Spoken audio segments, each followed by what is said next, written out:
Vamos ya con los ecos, lo que nos dejó la manifestación de ayer convocada por el Partido Popular, que consiguió reunir a miles de personas en el Templo de Devot de Madrid, 40.000 según la delegación del Gobierno. Los populares dicen que fueron el doble, que fueron 80.000. Además, era una ubicación que estaba a muy pocos metros de la sede del Partido Socialista, en la calle Ferraz. Es una convocatoria que hizo personalmente el propio Alberto Núñez Feijóo después de que ingresaran en la cárcel José Luis Ábalos y Koldo García, y además que pidió en ese momento que fuera una manifestación, una movilización sin siglas, aunque lo cierto es que acabó acudiendo a esa manifestación la plana mayor del PP. Siguiendo ese acto, ayer estuvo Julia Molina. Julia, buenos días. ¿Qué tal, Ángels? Buenos días. Y durante ese acto hablaron varios líderes del PP que dejaron varios titulares. Feijóo señalando de nuevo al presidente del Gobierno, acusándole de ser el origen de la corrupción que ha salpicado a sus dos exsecretarios de organización. Acudieron también a la protesta los expresidentes José María Aznar y Mariano Rajoy y la presidenta de la Comunidad de Madrid, Isabel Díaz Ayuso, que volvió a hablar de ETA. Feijóo sí elevó ayer el tono contra Sánchez y recuperó una idea que Vox lleva repitiendo un tiempo, que el presidente del Gobierno acabará en la cárcel como ha ocurrido con Cerdán, Ábalos y Koldo. 4 cogieron ese coche para llegar al poder y 3 ya conocen la cárcel. Falta el 1, el presidente del Gobierno. El líder del PP aprovechó la entrada de Ábalos en prisión para retomar las protestas en la calle y aunque había anunciado que se trataría de una movilización sin siglas, el acto acabó siendo un mitin del PP al uso. Los privilegios, la corrupción, este Gobierno y Pedro Sánchez, España con la ley, con la democracia y con la decencia. Feijóo acudió allí arropado por la mayoría de varones del PP y, como decías, por los expresidentes Aznar y Rajoy. En el escenario lo acompañaron Ayuso y Almeida, que subieron la apuesta en los ataques a Sánchez. Hablaron de un gobierno totalitario y recuperaron Venezuela y el terrorismo. ETA está preparando su asalto al País Vasco y a Navarra, mientras sostiene a Pedro Sánchez. Porque no cabe mayor corrupción moral ni mayor traición a España que esto. Almeida repitió también la idea de que el Gobierno es una mafia. El clan de los Corleones se ya por Vito Corleone. Pues el clan del sanchismo es por Pedro Sánchez. Es exactamente lo mismo. Todos ellos intentaron presionar en sus discursos con la idea de que el Gobierno debe caer cuanto antes. Feijóo pidió otra vez, Julia, la convocatoria de elecciones anticipadas. De hecho, apeló directamente, se dirigió directamente a los socios de investidura del Gobierno para que dejen caer al Ejecutivo, pero no hizo ninguna mención a una hipotética moción de censura. Ese escenario en Génova todavía siguen sin contemplarlo. Sí, ayer moción de censura fueron las palabras tabú. Feijóo reclamó varias veces un cambio de gobierno, pero esquivó la herramienta que podría usar para hacerlo caer. Si el viernes ante los empresarios catalanes pedía ayuda para convencer a Junts, ayer rompió todos los puentes al arremeter así contra los partidos nacionalistas e independentistas. ¿Vuestra ideología es sostener la corrupción? ¿Vuestros ideales son justificar las mentiras? ¿No importa la honestidad? Ni siquiera importa perjudicar a esa tierra que queréis o decís defender. ¿Hasta dónde vais a seguir tragando para mantener lo vuestro, hombre? Aunque la amenaza de una moción instrumental que lleve a la convocatoria de elecciones siempre está en el aire, en el PP quieren reservarse esa baza. Vox y algunas voces internas presionan, pero en Génova no terminan de ver la operación. Los números por ahora no le dan y temen que presentarla y perderla pueda suponer un balón de oxígeno para Sánchez en un momento de máxima debilidad parlamentaria. Julia, gracias. A vosotros. La Constitución prevé mecanismos para intentar un cambio en el Gobierno, que es una moción de censura, pero eso es lo que sigue sin presentar el Partido Popular, Ignasi, que prefiere las movilizaciones ciudadanas. Es la 7ª o la 8ª movilización ciudadana desde que Pedro Sánchez es presidente del Gobierno. Sí, y con un discurso absolutamente fuera de la realidad, ¿no? O sea, es una cosa, yo comentaba, hay un artículo en El País que me parece extraordinario que explica muy bien la diferencia de percepción entre lo que se ve aquí en España, lo que se habla aquí en España, especialmente en Madrid, y la percepción que tiene España en el mundo y en Europa, que es un país que funciona razonablemente bien, comparado, estas cosas siempre se comparan con todos los demás, ¿no? Comparado con Francia, comparado con Italia, comparado con Alemania, comparado con cualquier otro de los países con los que se pueda comparar. Y entonces, claro, tener estos discursos hiperbólicos de que aquí hay terrorismo, el terrorismo está a punto de ocupar Euskadi, Navarra, hay una dictadura, es decir, es tan ridículo, es tan absolutamente ridículo, tan fuera de la realidad, incluso el propio debate de la corrupción, que hay que decirlo, porque es que si no a veces da pereza entrar en esas conversaciones, pero a base de no entrar dejamos que cale, ¿no? La sensación de que hay un Estado corrupto en España es falsa, es radicalmente falsa. ¿Ha habido casos de corrupción? Por supuesto, y lamentables, lo podemos comentar, muy lamentables y con responsabilidad política sobre cómo hemos llegado hasta ahí. O sea, eso lo tengo muy claro. Pero ponerlo en presente, como si no estuviera actuando los tribunales, como si no hubiera en este momento 2 personas en la cárcel, este discurso dirigido a los partidos nacionalistas, seguís tolerando la corrupción, pero oiga, pero que están en la cárcel la gente que ha hecho eso. Y en cambio usted sí que tiene un lío montado en Andalucía y en la Diputación de Almería, en la que no se sabe exactamente hasta cuánta gente está afectada, ¿no? Por tanto, sí, me parece muy preocupante. Eso no significa que yo no crea que este país está en una situación muy complicada, pero no por lo que se haga en la calle, sino por el Parlamento. Y ese es el punto fundamental. Si hubiera una mayoría parlamentaria estable, aunque fuera por un solo diputado, ya pueden gritar lo que quieran en la calle, que diría que no pintan nada. Lo que ocurre es que eso no es así, que por un lado está ocurriendo eso en la calle y por otro lado tenemos un Parlamento que no apoya a este gobierno. Y eso es la realidad complicada de este país, ¿no? Berna. Sí, la situación realmente está inaguantable, ¿no? Es de un desgaste feroz cada día, como se va minando la propia situación del gobierno por su precariedad en el Parlamento, por todas las cosas que sabemos. El Partido Popular tiene derecho a convocar, por supuesto, una manifestación en la calle, está en su papel. Yo no tengo ninguna objeción a eso, pero me fascinan especialmente 2 cosas, ¿no? Una es la operación de seducción a los nacionalistas, altamente mejorable. Es decir, si Feijóo quiere sustituir a Pedro Sánchez legítimamente, desde luego tiene que tender manos hacia esta parte de la opinión pública. Siempre digo que estos ciudadanos que votan a Junts o el PNV o cualesquiera, o Vox o los que sea, son tan legítimos como los suyos, y por tanto estar tachándoles ahora que hemos oído, tragando para mantener lo vuestro, ¿no? El corte que habéis puesto. Sí. Bueno, pues como operación de seducción es francamente mejorable. Y luego la otra cosa que me fascina es el miedo que tiene Feijóo a confrontar a Pedro Sánchez, ¿no? O sea, Felipe González no tuvo miedo a confrontar con Adolfo Suárez, que era ahora que estamos viendo todos o muchos esta serie de la Anatomía de un Instante, repasamos cómo fueron aquellos años y la valentía que tuvieron aquellos políticos, ¿no? Desde luego Suárez, Felipe González no está ahí ese asunto, pero también la tuvo. Bueno, ¿a qué tiene miedo Feijóo? Es decir, el propio miedo que tiene a presentar una moción de censura, aunque la pierda numéricamente, pero podría ganarla políticamente, que es lo que hizo Felipe González, demuestra su debilidad. Y demuestra su debilidad, pues eso, ante un nacionalismo al que no sabe tender la mano, ante un Vox que es la única pieza con la que va a poder pactar tanto en una eventual moción de censura como en un futuro gobierno, investidura, etcétera. Entonces, él mismo se está cavando la tumba, yo creo, al exponer su debilidad de esta manera, ¿no? La insistencia de no presento la moción de censura porque no tengo los votos. Claro, es que empieza a ser patético. Empieza a ser patético, ir a rogar a la patronal que te ayude a conseguir los votos de esos a los que has insultado y sigues insultando, y a los que has negado hasta la amnistía, desde luego, que era el gran fervor que llenó las calles hace un par de años por sus convocatorias, y ahora el mismo partido que regó las calles para ir contra la amnistía está rogando su apoyo, y ni siquiera se atreve a pedírselo, sino que lo pide públicamente a través de la patronal. Es muy patético todo. Antón. Pues mira, Ángeles, estaba oyendo la entrada de la tertulia hablando de la Navidad y pensaba, qué pena no haberme traído la pandereta. Y estaba pensando en esta tertulia y me empiezo a sentir un poco como Bill Murray en El Día de la Marmota, ¿no? Yo creo que esta tertulia ya la hemos tenido. Sí. Yo creo que es un dato que deberíamos confirmar. ¿Cuántas han sido? ¿7 o 8? porque yo creo que empieza a ser importante, ¿no? Porque lo decimos, y yo soy el primero, ¿no? Con mucha alegría, no, ya van 7, 8, no, 7, 8.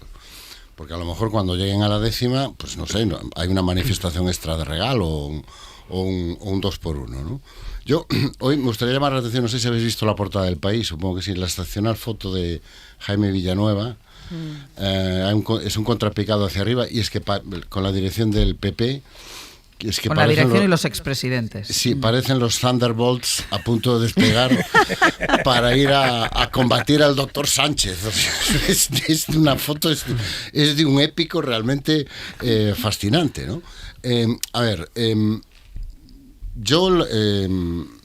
Esta manifestación coincide, y me parece muy curioso, con la retirada de las fotos de los manifestantes de las manifestaciones anteriores en la sede del PP. Para los que no sepan de qué estoy hablando, este fin de semana la sede del Partido Popular en Madrid, en Génova, estaba decorada con unas grandes fotos en toda la fachada de los manifestantes de hace 2 o 3 años, que más o menos, si os acordáis, eran contra la amnistía, y a quien querían meter en prisión era Puigdemont. Bueno, esas fotos han sido retiradas este fin de semana, y supongo que serán sustituidas por estas, que ahora parece que el gran problema es la corrupción, y a quien quieren meter en la cárcel es a Pedro Sánchez, ¿no? El discurso, yo no sé si os acordáis, pero es que era el mismo. Criminales, indecentes, se estaban rompiendo todas las leyes. Bueno, ETA, por supuesto, ya había tomado Navarra y Euskadi varias veces a lo largo de esa ley. Es que es lo mismo, una y otra vez. Van cambiando a quien quieren meter en la cárcel. Antes era Puigdemont, ahora es Sánchez. Y van cambiando un poco el lema, pero bueno, la idea está de la corrupción, ahora es la corrupción económica. Antes, os acordáis, era la corrupción política. Sí. Recordad el argumento. O sea, Sánchez estaba allí porque había comprado los votos de Junts, y eso era corrupción. O sea, llevamos con este discurso 7 años. Y a mí lo que me parece, aparte de una terapia excelente para el que quiera acudir a este tipo de manifestaciones, y por supuesto todo el derecho y todo el respeto del mundo, empieza a aparecer una muestra de impotencia por parte del líder de la oposición. Es decir, eres incapaz de derrotar políticamente al malvado Pedro Sánchez, a pesar de que todo se está derrumbando, y tu última esperanza es que un juez lo meta en prisión. ¿Qué es lo que sale del acto de ayer? Sí, cuando no hay ninguna investigación que apunte a Pedro Sánchez. Tu última esperanza de que pueda haber un cambio de gobierno parece que es que un juez meta al presidente del gobierno en prisión, que me da la sensación que era lo que se pedía ayer a gritos. No sé si un acto de respeto a la independencia del Poder Judicial, porque seguro que 40.000 o 80.000 o las que fueran personas gritando Pedro Sánchez a prisión, seguro que no presiona nada a los jueces en España, que como sabemos son impresionables, ¿no? Entonces, me llama muchísimo la atención, ¿no? La pobreza argumental. Es decir, bueno, y va a acabar en prisión. Bueno, pero vamos a ver, hombre, tú eres el líder de la oposición. Tienes 120, o no recuerdo exactamente el número, 100 y pico diputados. Hay otro montón de diputados que, según tú, están deseando largarse de la influencia del maligno. Hay un mecanismo constitucional muy claro en la Constitución española. Hombre, pues presenta una moción de censura. Es que es lo que no se acaba de entender. Es que ahí está la clave, Antón. Claro. Es decir, el mecanismo existe, ha sido utilizado para ganar y ha sido utilizado para perder, pero para salir reforzado políticamente, y esto es lo que él no se atreve. Pero es que en la esencia y termino, en la esencia del diseño constitucional es que vamos a ver, si uno lee la ponencia constitucional y recuerda cómo fue la redacción de la Constitución del 78, la nuestra hereda en este aspecto y en otros muchos directamente las disposiciones de la Constitución Federal Alemana del 49, que tenía pánico a lo que había pasado en la República de Weimar, donde todo eran mociones negativas, venga a tumbar cancilleres, hasta que se facilitó un ambiente de inestabilidad que propició y mucho la ascensión de Hitler y del partido nazi. Se establece un mecanismo, que es la moción de censura constructiva. Es decir, no basta con tumbar al gobierno, hay que presentar una alternativa, precisamente para evitar pues situaciones como la que llevamos viviendo en España en los últimos 10 años, que la noche electoral ya hay alguien que pide la repetición electoral. Lo que pasa es que, Antón, a ver, yo no entraría aquí en debates de legitimidad constitucional porque nos lleva muy lejos, ¿no? Porque efectivamente ese sistema que se copió de Alemania tiene 2 instrumentos. Uno es efectivamente el que dices tú, que es la moción de censura constructiva, para no acabar como Italia, en el que cada vez que están los diputados cabreados o los senadores cabreados, se tumba el gobierno y fuera. Y esto, y otra cosa, ¿no? Claro, y eso no puede ser, y por tanto ese sistema está muy bien, pero está la cuestión de confianza, que está ahí y que rezuma un espíritu que no se está aplicando, que es cuando el olfato político te dice, oiga, este Parlamento no me apoya, tú vas a buscar el apoyo del Parlamento para ver si los que te dieron la investidura te la mantienen. Y claro, hay índices de eso, ¿eh? Igual como está el canario en la mina, pues hay índices. Si te han tumbado los presupuestos una vez y te han tumbado los presupuestos una segunda vez y te van a tumbar los presupuestos una tercera vez, pues entonces tú tienes un índice de que a lo mejor aquellos que te hicieron la investidura no tienen la fuerza no tienen la capacidad de apoyar una moción de investidura, no tienen tú has citado la Constitución alemana, Antón, y yo te estoy diciendo con qué espíritu se establecieron dos mecanismos que son déjale terminar. Antón, hay dos mecanismos que son dos ruedas de una bicicleta, o dos equivalentes, no lo sé, cualquiera de las metáforas físicas que quieras utilizar. Uno es la moción de confianza, que viene de fuera, la investidura, la moción de censura. La moción de censura, perdonad, que viene de fuera, y otra es la de confianza que viene de dentro. Y esas dos son simétricas. Uno, o te atacan desde fuera, o tú mismo desde dentro dices, voy a evaluar cómo están las cosas. Y si tan convencido está el gobierno de que tiene un apoyo parlamentario, debería plantear esa cuestión de confianza que sabe que no puede plantear. O sea que yo, criticando con la máxima dureza, yo ya no sé qué adjetivos utilizar, el circo de esa manifestación de ayer, porque por supuesto que tiene pleno derecho, pero claro, cuando se dicen tonterías, pues tontos son los que dicen tonterías, ¿eh? O sea, entonces hablar de dictadura, hablar de ETA y tal, son tonterías, ¿eh?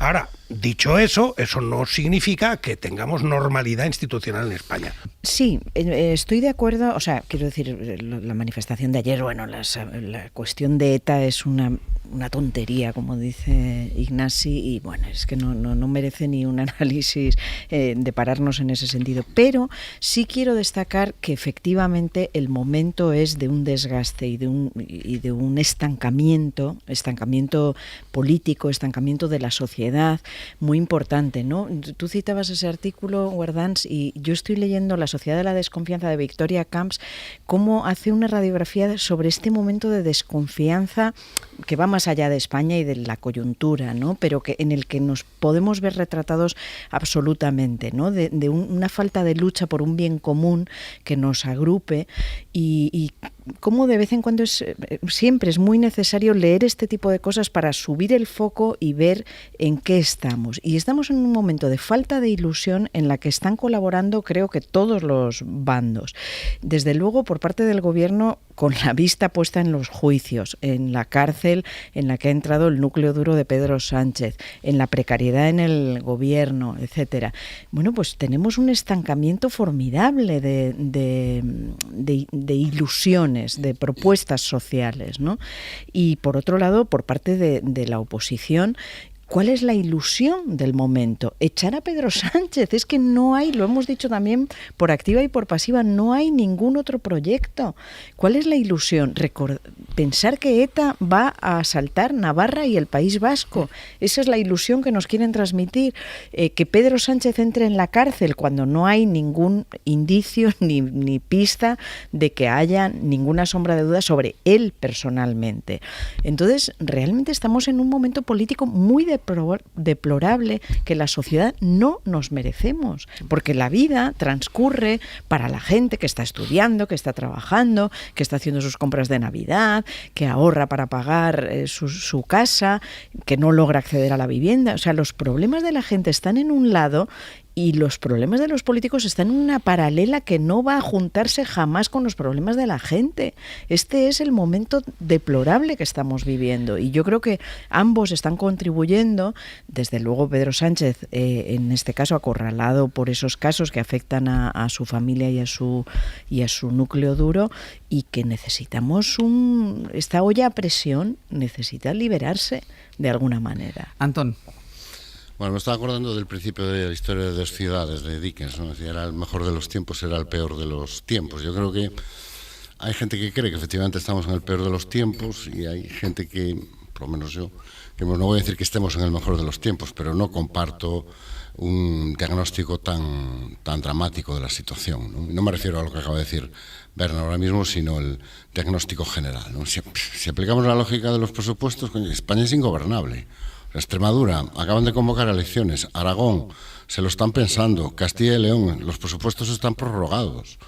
Es decir, utilizar el tema de los presupuestos como índice de bloqueo del gobierno, bueno, evidentemente es un indicador y es un indicador relevante, pero también lo es que haya conseguido aprobar el 80% de las iniciativas que ha presentado en el Congreso de los Diputados. También lo es que acaba de firmar un acuerdo con los funcionarios que despeja el horizonte salarial para el próximo lustro. Y así varias medidas que podemos ir sumando. El otro día se reunió la Comisión de Sanidad y como es un tema que nos afecta a todos, oye, fue posible llegar a un acuerdo y volver a implantar la mascarilla en los hospitales. Yo, sinceramente, ¿el gobierno está en una situación complicada? Sí, pero de ahí a que esté bloqueado y esté inoperante, me parece que falta un paso importante que yo creo que en este momento ni le obliga ni le exige presentar una moción de confianza, porque nuestro diseño constitucional es el que es. La convocatoria de elecciones depende de la voluntad del presidente y la posición constitucional del presidente está fortificada. Yo no discuto la legitimidad, Yo me refería a que, hombre, la conclusión lógica del discurso de Alberto Núñez Feijóo, si estamos tan mal, si esto está a punto de derrumbarse todo, no puede salir y decirme, ¿y yo que puedo hacer algo? Que es presentar una moción de censura. No lo hago porque la voy a perder. Pues vaya momento heroico que me está usted vendiendo. Bueno, él es el creador de No Gobierno porque no quiero. Claro, pero vamos a ver, o sea, ayer tú el creador de No Gobierno porque no quiero. Claro, no presento una moción porque no tengo los votos. No, España está a punto de desaparecer en la noche de los tiempos, ETA está a punto de tomar Pamplona y yo no presento una moción de censura porque la voy a perder. Sí. Pues vaya momento heroico que me estás vendiendo, Alberto Núñez Feijóo. Entonces, yo sinceramente creo que el momento es complicado para el gobierno. Sí, pero no creo que esté afectando a su capacidad para gobernar. No, cierro de momento con Berna, que después hablaremos de la respuesta que ha dado el Partido Socialista a todo lo que está diciendo el Partido Popular. Hay otra forma de moción de confianza que son los presupuestos, es decir, y yo creo que esa es la que vamos a contemplar. Ya está presentada la senda de déficit rechazada, se rechazará si no me equivoco otra vez, y andaremos hasta febrero, marzo, abril, de forma que nos iremos adentrando en el calendario electoral ya que se activa en diciembre en Extremadura. Tan largos, No. En España en este momento, febrero me parece... Sí, no, pero quiero decir que se está dilatando un poquito eso, de forma que en febrero, marzo, abril, que es cuando se está hablando de que van a realmente a llegar los presupuestos que el gobierno ha prometido que llegarán, que ya puede ser momento para en el medio de esas citas electorales, calcular la convocatoria electoral. Yo creo que huele a elecciones anticipadas por necesidad. Una última cosa sobre la manifestación de este domingo convocada por el Partido Popular. Decíamos que se convocó cerca de la calle Ferraz, a unos cuantos metros. En la calle Ferraz está la sede del Partido Socialista, pero ahí hubo otra convocatoria justo enfrente de la sede del Partido Socialista, convocada por Revuelta, que es una organización vinculada a Vox. Hubo un detenido en esta manifestación a la que respondió Isabel Díaz Ayuso, y en su relación con la ultraderecha queremos detenernos precisamente en la relación entre Ayuso y Vox. Queremos detenernos un momentito. Radio Madrid, Roberto Torija, buenos días. Hola, muy buenos días. Porque después de que pasaran las manifestaciones, la presidenta madrileña publicó un mensaje crítico con Vox. Dijo que habían montado una trifulca ante la sede del PSOE. No es la primera vez que se pronuncia en un sentido similar, crítico con la ultraderecha, pero tampoco es la primera vez que asumen sus mensajes o que muestra buena sintonía con ella. Bueno, es que hay que recordar que Ayuso ya gobernó con el apoyo de Vox hasta 2023. Fue justo unas semanas antes de las elecciones cuando quiso evidenciar una ruptura, obviando que Ayuso y Vox habían sacado adelante juntos en torno a una veintena de leyes. Definitivamente está claro que a partir de hoy es bueno que cada uno siga su camino. Mire, es muy difícil entenderse con ustedes. Prácticamente es imposible porque no entienden que la vida son matices, que hay contrastes, distintos puntos de vista. Ayuso consigue después mayoría absoluta y lo que sucede es que ya no necesita Vox. Empiezan a ser habituales las críticas, incluso rozando el desprecio que en cada pleno de la Asamblea de Madrid, por ser irrelevantes, dogmáticos, por no gestionar. Es que están ustedes entre rechazar el bipartidismo, pero tampoco querer gobernar. Están en ese limbo fantástico en el que solo hay que poner deberes. Pero fomentan debates siempre para llevar a los extremos las soluciones. Lo cierto es que Ayuso también defiende como suyas muchas banderas ultras. Mano dura contra la inmigración, dejando fuera a la inmigración de origen latinoamericano, porque en Madrid viven 1 millón de personas de origen latinoamericano. Ayuso carga también contra los grupos ecologistas. Llegó a preguntarse un 8M cuándo era el Día de los Hombres o sobre el aborto. No voy a hacer una lista negra de médicos Nunca no se va a señalar en la Comunidad de Madrid. ¿Le parece poco? Pues váyanse a otro lado a abortar. Ayuso, en definitiva, lo que busca es achicar el espacio de Vox ahora que crecen las encuestas, reivindica muchas de sus ideas, huye de la moderación, pero después los retrata como un partido inútil que no sabe o que no quiere gobernar. Torija, gracias.